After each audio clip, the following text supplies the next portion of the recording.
बहुत बहुत शुक्रिया इंटरैक्ट करने के लिए और अपने सवाल भेजने के लिए। और जैसा मैंने पिछले वीडियो में कहा था कि जो सवाल बच जाएंगे वो हम इस वीडियो के अंदर आंसर करेंगे, तो चलिए बाकी के सवाल यहाँ लेते हैं।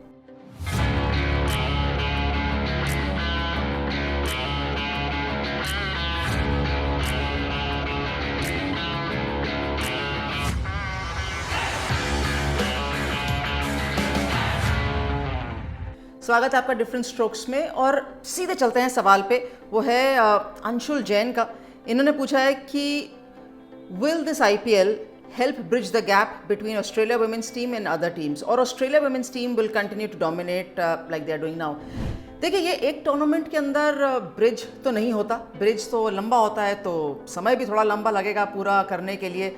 आप एक दिन में तो नहीं क्रॉस कर सकते, लेकिन ये ज़रूर है कि उस ब्रिज पे चढ़ने का जो रास्ता है ना, वो कम से कम आइडेंटिफाइड है और उस पे हम अब चल रहे हैं एज एन इंडियन टीम।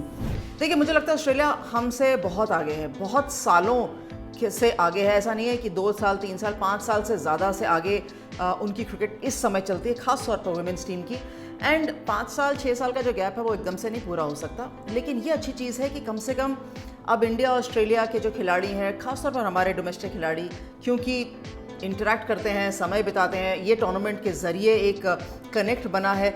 और स्पेशली जो मानसिकता रहती है ना ऑस्ट्रेलिया प्लेयर्स की, या फॉर इंग्लैंड प्लेयर्स की, साउथ अफ्रीकन प्लेयर्स की, वो ये डोमेस्टिक खिलाड़ी जो इंडिया के हैं सीख चुके हैं या देख रहे हैं या सीख रहे हैं। सो ये सारी चीज़ें कंट्रीब्यूट करेगी भारतीय डोमेस्टिक प्लेयर्स को और अच्छा बनने में, इनफैक्ट इंटरनेशनल प्लेयर्स में भी डेवलप करेगी कि आप कैसे और कंपेटिटिव हो सकते हैं।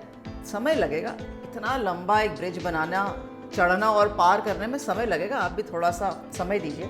अगला क्वेश्चन है अजीता का। And ma'am, nowadays why is there a lot of injury to the player, specially on the Indian team specially, and what are the reasons behind it? I think सबसे ज़्यादा ये बात है कि इतनी सारी क्रिकेट हो रही है, लगातार आपका जो बॉडी है वो फिटनेस की तरफ चलता रहता है। सो पहले मतलब बहुत पहले की बात है कि एक सीज़न होता था और एक ऑफ सीज़न होता था। अब तो ऑफ सीज़न होता ही नहीं है। ऑफ सीज़न के अंदर कहीं ना कहीं एक आध टूर्नामेंट आ जाता है या आपका एक रिहैबिलिटेशन प्रोग्राम आ जाता है। सो जो भी है, इतना ज़्यादा स्ट्रॉन्ग बॉडीज़ नहीं मेंटेन हो पाती, तो कहीं ना कहीं इंजरीज़ आती हैं।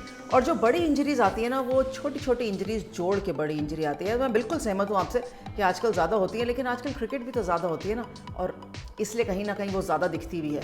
इनका दूसरा सवाल है your view of how fans watch cricket in comparison to earlier decades. Exactly, पहले इतनी क्रिकेट नहीं थी। पहले मतलब आप 10 साल पहले भी चले जाइए तो इतनी सारी क्रिकेट नहीं थी। इनफैक्ट पिछले 3-4 साल के अंदर या 5 साल के अंदर बहुत ज़्यादा क्रिकेट हो गई। अच्छी चीज़ भी है क्योंकि सबके लिए कुछ ना कुछ है। और अगर आप पहले हम ऑफ सीज़न या इन सीज़न की बात करते थे, अगर कोई इंजरी होती थी तो ऑफ सीज़न की वेट करनी पड़ती थी। अब आप अगर 2 महीने 3 महीने बाहर भी आ जाते हैं मौजूदा सीज़न से, तो वापस आके कहीं ना कहीं किसी ना किसी सिटी कंट्री के अंदर क्रिकेट हो रही होती है, वहाँ जाके आप अपने आप को मैच फिट कर सकते हैं। So both sides of it. तीसरा सवाल है इनका कि why many players from Indian women's team are not playing in foreign leagues. Well, they are. अभी कुछ ही समय के बाद इंग्लैंड के अंदर जो उनका डोमेस्टिक टूर्नामेंट द 100, वहाँ पे हमारे बहुत सारे प्लेयर्स ड्राफ्ट के अंदर हैं। अब आई एम श्योर उनकी भी जगह बनेगी। पहले भी ऑस्ट्रेलिया के अंदर जो लीग चलती थी या इंग्लैंड की दूसरी लीग होती थी किया सुपर लीग, उसके अंदर भी प्लेयर्स थे। लेकिन ये बात सही है कि बहुत सारे नहीं थे, 3-4 थे। बट उम्मीद ये है कि अब यहाँ से जैसे 100 के अंदर ड्राफ्ट में बहुत सारे प्लेयर्स आए हैं, सो और ज़्यादा खिलाड़ियों को मौका मिलेगा और एक्सपोजर तो मिलेगा ही। इनका आखिरी सवाल है कि in women's cricket should be groom lower order batters and finishers to get good result in World Cup knockouts. Absolutely right, I completely agree with you कि वो ग्रूमिंग होनी चाहिए। और वो ऐसे, सही बताऊं तो ऐसे कोई ग्रूमिंग की कोई ये नहीं होती कि आज हम इसको ग्रूम कर रहे हैं। ये बड़ा कांस्टेंट एक चीज़ रहती है लगातार। और इनफैक्ट मुझे लगता है प्लेयर को भी पता होना चाहिए कि अगर आप स्पेशली सिर्फ एक बॉलर हैं तो सिर्फ 10 ओवर या 4 ओवर नहीं डालेंगे, आपकी बैटिंग की भी ज़रूरत पड़ती है। या एक बैटर को भी पता होना चाहिए कि आपको बॉलिंग करनी आनी चाहिए। सो खिलाड़ी के ऊपर भी दारोमदार रहता है, सब कुछ एडमिनिस्ट्रेशन नहीं करती है। सचिन चौधरी का सवाल है कि will you do commentary in upcoming Tata IPL and in which language? Yes Sachin, I will be doing commentary in the Tata IPL, और मैं ग्राउंड से भी करूँगी, इंग्लिश कमेंट्री भी करूँगी, और आप मेरी आवाज़ जियो सिनेमा पे भी सुन सकते हैं। इंग्लिश हिंदी के अंदर कहीं ना कहीं आपको मैं ज़रूर सुनाई दे जाऊँगी। देव ज्योति दास का सवाल है कि ma'am please tell me about KKR squad and who can win the IPL 23। Big fan. देखिए, ये जज करना थोड़ा सा अर्ली है कि कौन सी टीम जीतेगी। अभी तो सिर्फ फेवरेट्स की तरफ चल सकते हैं कि हम चाहते हैं कि हमारी फेवरेट टीम जीते। बट केकेआर स्क्वाड के पास थोड़ा सा बड़ा चैलेंज ये है कि श्रेयस अय्यर उपलब्ध नहीं है। वो कब फिट होते हैं, वापस कब आते हैं, वो अलग कंसर्न है। लेकिन क्योंकि कप्तान जहाँ हिलता है ना, और कप्तान भी श्रेयस अय्यर के स्टेचर का, तो ज़्यादा इम्पैक्ट पड़ता है। नितिश राणा हालांकि डेली कप्तान पहले रह चुके हैं, उन्होंने कप्तानी करी है और एक शोर शॉट खिलाड़ी हैं जो लाइनअप के अंदर खेलेंगे ही। कप्तानी का एक और अहम चीज़ है कि आप उसी खिलाड़ी को कप्तान बनाएंगे जो पक्के हैं प्लेइंग 11 में, अंडर अनलेस उनको कोई इंजरी हो जाए। So I am sure Nitish Rana is one of that player and confidence भी है, काफ़ी समय से इस फ्रेंचाइज साथ खेलते हुए आए हैं। So I am hoping that Shreyas Iyer की कमी केकेआर को बहुत ज़्यादा ना खले, and at the same time I am hoping and wishing कि श्रेयस अय्यर जल्दी फिट होकर वापस आएँ, क्योंकि उनकी ज़रूरत सिर्फ केकेआर को नहीं है, इंडियन क्रिकेट को भी है। अनकंट्रोल्ड गेमिंग का सवाल है, is there any chance for Mumbai team that can win the IPL 23 without Bumrah? Yes, absolutely.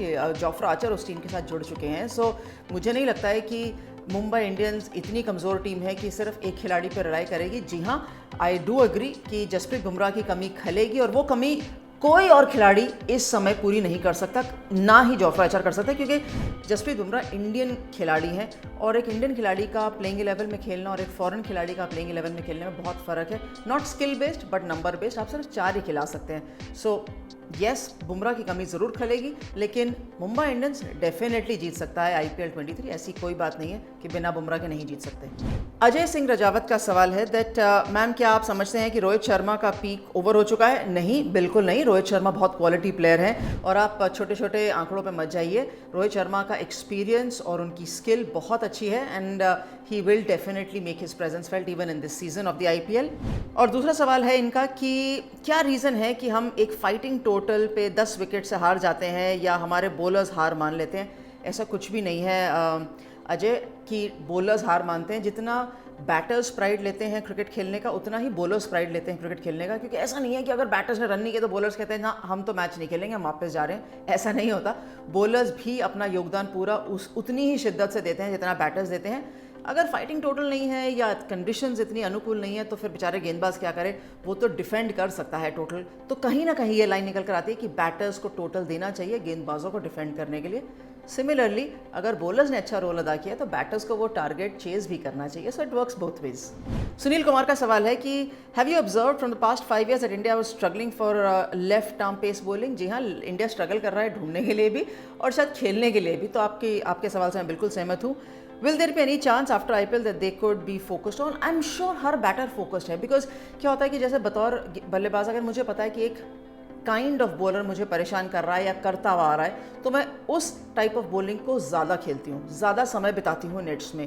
And ये सिर्फ कोई आज की अंडरस्टैंडिंग नहीं है, ये ओवर द ईयर्स है। चाहे वो ऑफ स्पिनर हो, चाहे लेफ्ट आर्म स्पिनर हो, लेग स्पिनर हो, या लेफ्ट आर्म स्विंग बॉलिंग हो, तो वो हर बल्लेबाज ट्रेनिंग करता है, एंड आई एम श्योर बाकी भी कर ही रहे हैं। शैलेश्वर का सवाल है कि what do you think is the reason behind Renuka Singh Thakur struggle this season? पहले उनका फॉर्म नहीं था, उनका रिदम नहीं था, और कहीं ना कहीं हेजिटेशन थी रेणुका सिंह ठाकुर की इस टूर्नामेंट के अंदर, और वो हेजिटेशन उनके रनअप से ही नज़र आ रही थी। अगर गेंदबाज का रनअप ही अच्छा नहीं है या उनका rhythm as a fast bowler नहीं अच्छा आता ना, तो बॉल वो सही जगह पे गिरेगी नहीं और स्विंग भी नहीं मिलेगी। इसी वजह से रेणुका सिंह ठाकुर स्ट्रगल करती हुई नजर आई इस टूर्नामेंट में। मानसी का सवाल है कि जब आप WPL फाइनल के बाद हरमनप्रीत कौर से मिले तो कैसा एक्सपीरियंस था, और हैरीदी ने क्या किया, क्या कहा, और क्या आपको वर्ल्ड कप सेमीज़ की याद आई?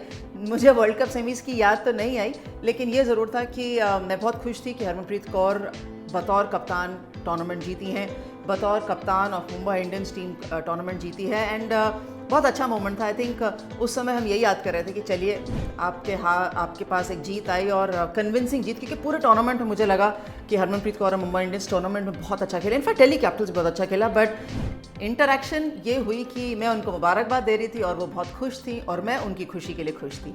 देखा कितना मज़ा आता है ये सवाल जवाब करने का, और लगातार सवाल आते रहते हैं ना, तो 1 नहीं 2 नहीं 3 वीडियोस बन जाते हैं और आपके सवाल में आंसर कर पाते हैं। और सबसे अच्छी चीज़ लगती है कि अलग अलग अब तो टेक्निकल सवाल भी आने लगे हैं। So keep that flow going. आप ज़रूर सवाल पूछ सकते हैं, and in the future videos मैं उनको ज़रूर इनकॉर्पोरेट करूँगी आंसर्स के साथ। बट जैसे मैंने आपको पहले कहा था, आप अपने ओपिनियन ज़रूर भेजिए कि आप IPL का किस तरीके का कवरेज देखना चाहते हैं, क्योंकि अब तो बहुत जल्द शुरू हो रहा है ना। म्यूज़िक बदलेगा, टोनैलिटी बदलेगी, प्रोमो बदलेगा, लेकिन खेल उसी तरीके से चलेगा। आप और हम फिर यहीं मिलेंगे। लाइक कमेंट शेयर करना मत भूलिएगा and thanks for watching different strokes.